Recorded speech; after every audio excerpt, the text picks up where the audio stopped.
तर गाईज आम्ही 11 वाजता पाणी भरायला आलोय बाहेर. हे पहा गॅलन दाखव गॅलन गॅलन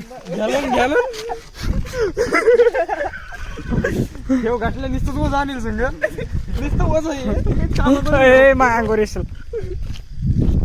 तर गाईज फायनली आम्ही पाणी भरून चाललोय रूमवर. रातच्या 11:30 वाजता पाणी भरलं इकडे एवढं लांब आलोय. काय शेवटी रूमवर म्हणल्यावर दैनी सुरूच राहते. आणि जो गरीबीतून दिवस काढतो ना मित्रांनो तोच पुढे जाऊन सक्सेस होतो असं माझं स्वतःच मत आहे. तुमचं काय मत आहे या गोष्टीवर? एकदम बरोबर आहे, एकदम बरोबर मत आहे. तो काय मत रे? बरोबर एकदम बरोबर. भाऊ चेतन भाऊ काहीच नाही भाऊ, मग काहीच नाही. हे व्हिडिओ पडत उद्या पाय तू मित्रांनो. बस एवढं व्हिडिओ लागतं जास्त अति फेकू राहिला. रूमवर राहायला लागतं मित्रांनो. वडापाव खाऊन दिवस काढणार. वडापाव खाऊन पुढून गाडी उरली बाजूला जरा. मित्रांनो काय सांगाव तुम्हाला, अहो शनिवारला उपवास होता मला, तो उपवास सोडायचा होता. 2 लिटर तर पैसे नव्हते हो, मेस लावले नव्हते हो मित्रांनो. आमच्या रूमवरची लाईन गेली मित्रांनो. अगरबत्तीमध्ये अभ्यास केला आम्ही. डॉमिनोजचा पिझ्झा ऑर्डर करून उपवास सोडला. किती गरीब आहे आम्ही, किती गरीब. तर मित्रांनो आता रातचे 11:30 वाजले. हे पाणी फक्त काय म्हणतो आलो कारण आम्ही रूमवर एनी टाइम मित्रांनो अभ्यास करतो. 24 तासातून 36 तास आम्ही अभ्यास करतो. जास्तच फेकलं गाईज. सॉरी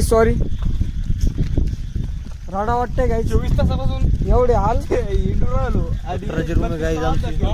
पत्राची रूम आहे आमची. पत्राची नाही हो, काही काय सांगते. एवढे पण गरीब नाही काही सांगते. आई जरा श्रीमंत आहे, आई जरा महिन्यापुरते आहे. 1500 रुपये देतो रूमचे आम्ही.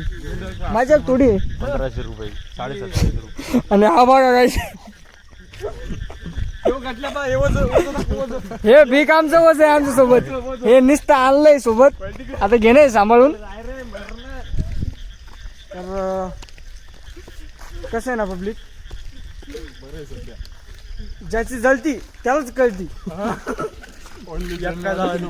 यात काय जळाली? रातच्या 11:30 वाजता कोण पाणी आलं तर आपण मग आपणच चाललो ना भाऊ आपली जायला.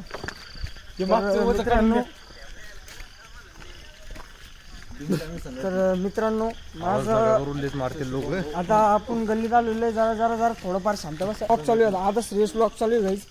तर गाईज माझं म्हणणं असं होतं, कोणी जो पण रूम करेल गाईज, जो पण रूम करेल ना, तर माझं एकच म्हणणं आहे, फक्त चांगलं राहा, घरच्यांचे पैसे घालू नका. लेकराला धंदी वाजलेली थांबरा.